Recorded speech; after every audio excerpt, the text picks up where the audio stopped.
જો તમને ડોકમાં દુખે છે અથવા ડોકમાં સ્ટીફનેસ છે અથવા ડોક ફેરવવામાં તકલીફ પડે છે તો એના માટે આ 4 કસરત કરવાની રહેશે. કસરત છે ડોક જેટલી થાય એટલી થોડી ધીમે નીચે લઈ જાઓ.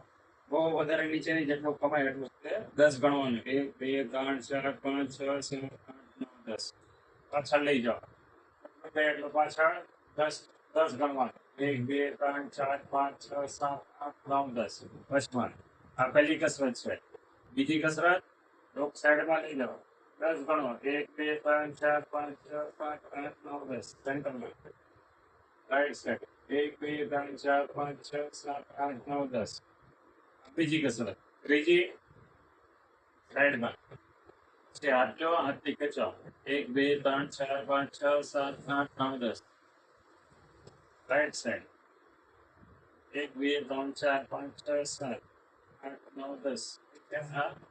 ત્રીજી કસરત. ચોથી 2 આંકડા ભીડો, હાથ સીધા ઉપર લઈ જાઓ. 1 2 3 4 5 6 7 8 9 10. આ 4 કસરત કરવાની છે.